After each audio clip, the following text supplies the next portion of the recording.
When walking through seasons of silence, surrender. Let this be a reminder: God moves in the quiet.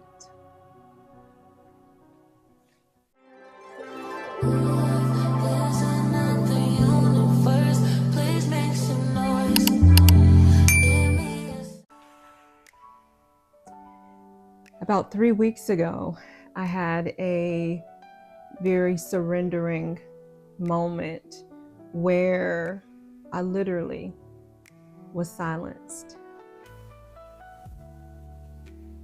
God was working. He was moving, and it required my obedience. And I can't even comprehend how it sounds to the hearer, right? And so likely only if this has been your truth, if you've lived this experience, may you likely even understand what I'm saying. But imagine in the midst of a time where you need, or you believe you need, to be in communication, God calls you to be quiet. He calls you to surrender. He causes you to have what I'm now referring to as an Esther moment. You know, there's certain things that God does in our life to prepare us, and for that time, for that moment, for you to be ready, for you to be prepared. That preparation process isn't always a process that you understand. You just have to obey. And so for 3 days, almost 3 weeks ago, God called me to be silent. And it was interesting because I really couldn't talk about it. I wasn't home. I was out of state. And I was on a very specific mission. And I really could not even say to the people that I was with what was happening.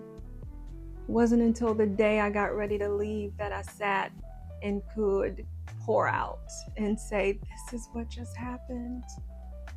And this is why it's so important to be surrounded by the people God calls you to be surrounded by. Because not at any moment through those 3 days did anybody say, what is wrong with you? Or did they feel offense or make me feel as though something was just not right? They gave me space. But the point is,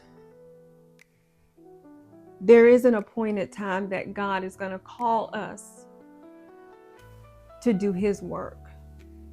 But we have to also understand that in order to get to that point, there's nothing you can say that your will, your words are going to be more powerful, more righteous than the will of God. And so we have to surrender to His will, because otherwise we risk missing His timing.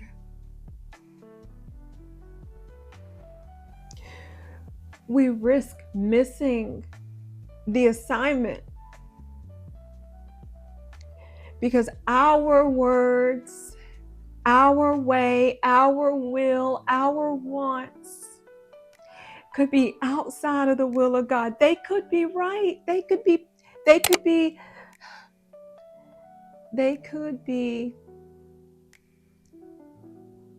all those things that make you believe that they are just.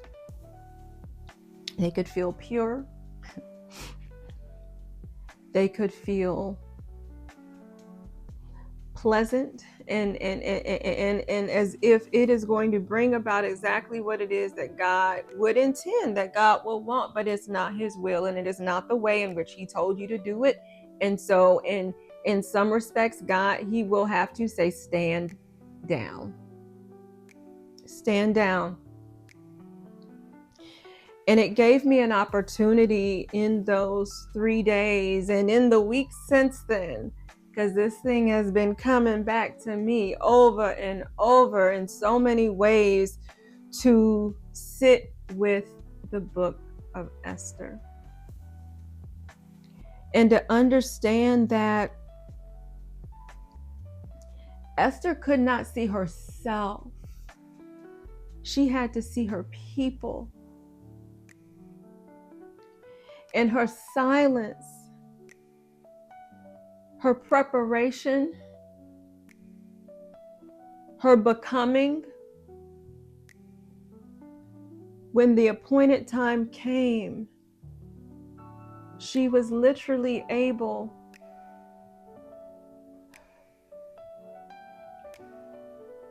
to leverage that favor with the king.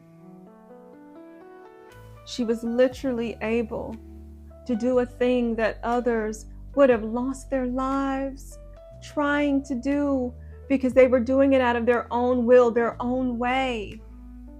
Doesn't mean it was malicious, it wasn't God's way, but she waited. She used discernment and patience and preparation and allowed herself to become ready. And so when she asked for what it is that she needed her people to have to be free, it was granted. Not because she was perfect, not because she had it all together, but because she waited for the appointed time. Because she didn't force words. She didn't allow herself to put herself in it. She waited. And while I know in that book we don't physically hear and witness the voice of God, that silence was God. That silence was God. Because he works in the quiet and he moves in the quiet. And what I want to implore us to think about is, sometimes when you see that thing you want or need or have to accomplish or that you've been waiting on, and maybe you feel like there is a lot of silence. Maybe you're not hearing from God on how you move. Maybe you don't feel confirmation on what you're supposed to do. It's silent. Don't fret, because he works in silence.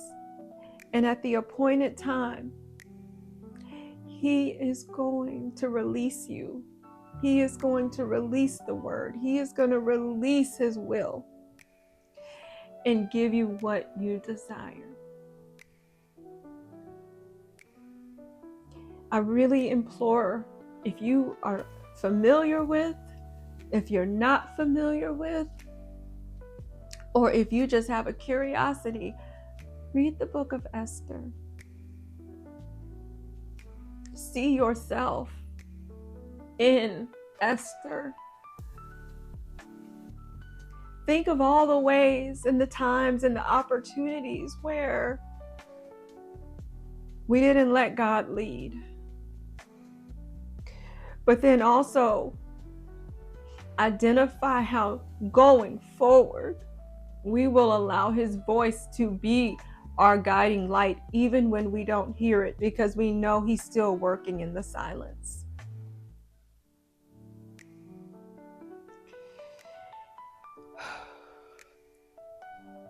And so, y'all, I'm still working this one, but I felt so implored. So I felt I had to speak it. I had to share it, but I'm still working this one. I'm still working this one because God is still working this one through me, in me. And so I do ask that you take the opportunity to read that word. You know, I've said this in many of the other videos. Test everything. Don't ever hear something and just say, that's the word. Don't ever, not allow yourself to get understanding. And all thy getting, get understanding. Right? That's what the word tells us. But not only do I want you to understand it, I implore you to apply it to your life. Allow God to work it out for you. Allow God's will to be done. Surrender to his will. Speak that you will surrender to his will. And more importantly, do not fret in the silence. He is still working it out for you. He moves in the quiet. He moves in the quiet. I love you all, and I am so glad that you are still here. And that is by the grace of God. And I ask that you continue to follow, like, share, subscribe, but to more importantly, seek God. Seek him every day, in every way, in everything that you do. Y'all be blessed.